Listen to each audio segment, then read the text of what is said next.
Bagi teman-teman yang menunggu bagaimana alur pendaftaran pada seleksi CPNS tahun 2024, teman-teman wajib nonton video ini karena kakak akan membahas alur secara lengkap pendaftaran CPNS tahun 2024. Assalamualaikum warahmatullahi wabarakatuh. Kembali lagi di akun Mas Entertainment, akun edukasi informasi mengenai CPNS dan P3K tahun 2024. Jadi pada video kali ini kakak akan menjelaskan alur pendaftaran ya.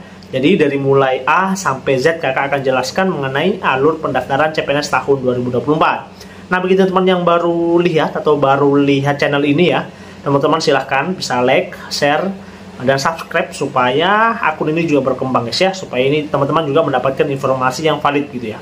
Oke, tanpa basa-basi kita langsung bahas di videonya. Oke, jadi kita akan membahas mengenai alur pendaftaran guys ya, karena kan kemarin-kemarin itu masih menggunakan data tahun 2023, tapi sekarang kita sudah menggunakan data tahun 2024 yang artinya adalah valid ya. Dan ini digunakan pada pendaftaran CPNS tahun 2024. Nah, gunanya apa teman-teman tahu alur pendaftaran? Supaya teman-teman tidak salah langkah untuk pendaftaran. Karena misalnya ya teman-teman nanti ya, misalnya teman-teman nanti sudah daftar tiba-tiba error, teman-teman masih ingat alur selanjutnya apa? Misalnya teman-teman sudah membuat daftar akun, nah tiba-tiba ngebug atau error, data-data teman-teman misalnya sudah tersimpan, tapi teman-teman masih lupa alur setelah pembuatan akun itu apa. Jadi gunanya ini teman-teman supaya mendaftar terstruktur gitu ya. Jadi tidak tergesa-gesa, tidak terburu-buru, intinya sudah terplan dengan bagus gitu ya. Oke ya, kita langsung mulai di tahap pertama. Oke, alur pendaftaran tahap pertama itu adalah pertama itu adalah daftar akun ya di https daftar ssscsn.bkn.go.id. Ingat ya, .go.id bukan yang 2023 karena ada dua web itu ya yang mendekati ASN Karir atau SSCSN. Jadi jangan pilih yang ASN Karir tapi pilih yang ssscsn.bkn.go.id. Jangan pilih yang ada tahun 2023-nya kayak yang ini ya. Oke, ini kelihatan nggak ya? Oke, ini nggak kelihatan nih ya. Sudah saya perbesar soalnya. Ada apa lah ya? Kita ini aja. Intinya yang tidak boleh yang ini ya, yang tahun 2023 itu teman-teman jangan gunakan karena itu salah ya. Yang benar adalah ada web baru yang linknya adalah ssscsn.bkn.go.id. Nah, setelah teman-teman membuka linknya ya, teman-teman yang perlu teman-teman isi adalah pertama ini ada ini ya, ada nick, nomor kakak, nama lengkap, tempat tanggal lahir, nomor handphone, kabupaten kota, tempat KTP diterbitkan, dan email. Ini untuk pembuatan akun. Nah, ada password juga, password akunnya, dan pertanyaan pengaman. Gunanya apa? Ketika teman-teman lupa passwordnya, nanti teman-teman bisa mengakses atau mereset passwordnya teman-teman menggunakan pertanyaan pengaman gitu. Misalnya, contohnya sepak bola terfavorit, misalnya MU ya, atau Manchester United gitu ya. Misalnya gitu.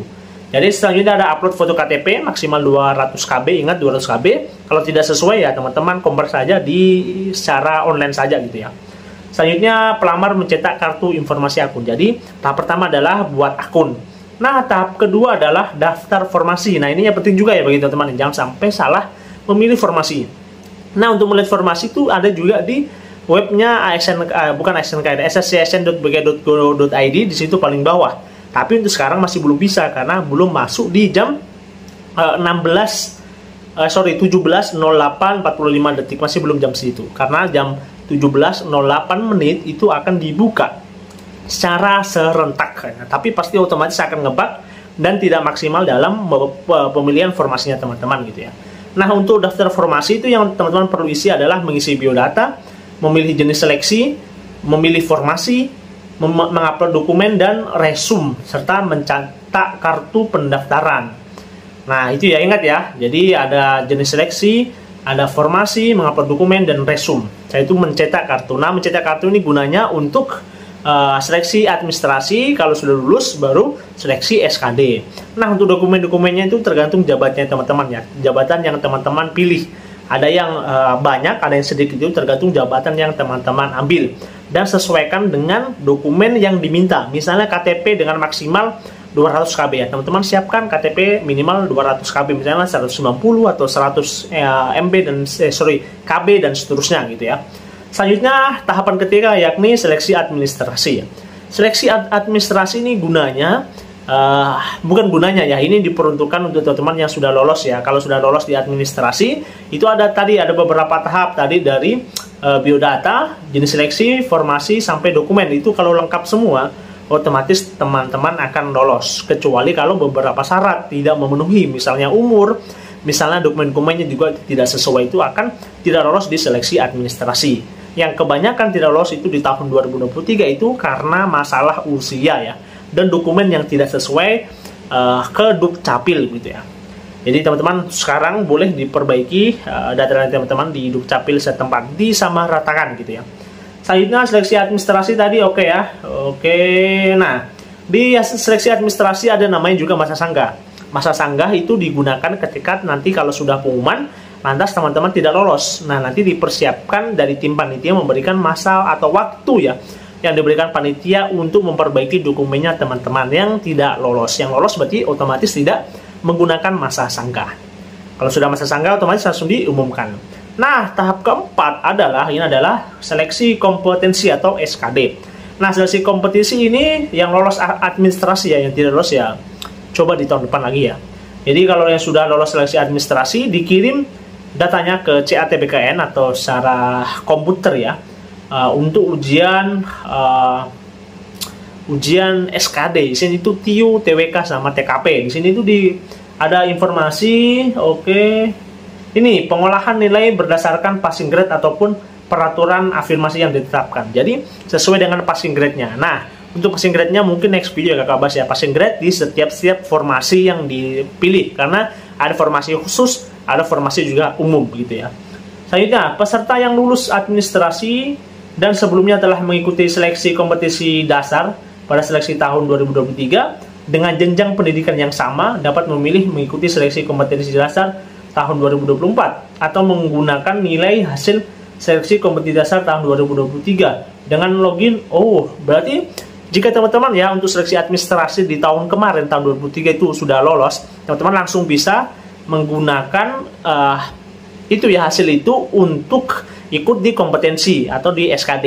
Nah, bagi teman-teman yang sudah lulus di SKD tapi tidak lulus di passing grade, tidak lulus di perankingan tahun kemarinnya, itu bisa gunakan juga nilainya teman-teman gitu di SKD tahun ini gitu ya.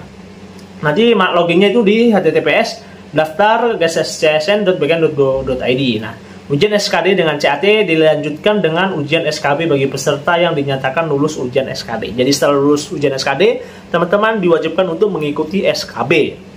Tahap terakhir adalah pengumuman kelulusan. Nah, pengumuman kelulusan itu tadi sudah dari SKD sudah lulus, SKB juga sudah lulus, otomatis akan diumumkan kelulusannya teman-teman. Dari sini isinya ada hasil sanggah dan sebagainya. Masa sanggah sama tadi ya, diberikan waktu untuk menyanggah beberapa hasil yang tidak sesuai dengan persyaratan gitu ya. Oke, nah kalau teman-teman sudah dinyatakan lulus, teman-teman langsung melakukan pemberkasan. Nah, pemberkasan biasa ini langsung di webnya sssn.bkn.go.id ya. Paling terakhir nanti ada informasinya gitu. Nah, setelah itu langsung muncul beberapa bulan kemudian ada pengusulan NIP gitu ya. Ya ini ya teman-teman santai aja lah ya. Kalau sudah sesuai dengan alur, otomatis teman-teman bisa lolos gitu ya. Jadi santai aja, jangan buru-buru guys ya. Ya mungkin saya cuma komentar sedikit ya mengenai alur pendaftaran, dan menurutnya kakak ini alur pendaftarannya cukup ya kurang bagus lah ya di bagian editing. Saya kurang tahu juga siapa yang edit, tapi menurutnya kakak pribadi lebih bagus tahun 2023, lebih prepare gitu ya. Kalau tahun 2024 ini terkesan terburu-buru, tapi tidak masalah lah ya. Yang penting dibuka untuk teman-teman juga ya. Kita doakan ya sama-sama yang mendaftar CPNS tahun 2024 ini bisa lolos dengan maksimal. Yang berusaha juga semoga yang berusaha semati-matian ya, semoga juga lolos di CPNS tahun 2024. Sekian. Kalau ada yang pertanyaan silahkan di kolom komentar, nanti akan kakak jawab. Oke, sekian. Assalamualaikum warahmatullahi wabarakatuh.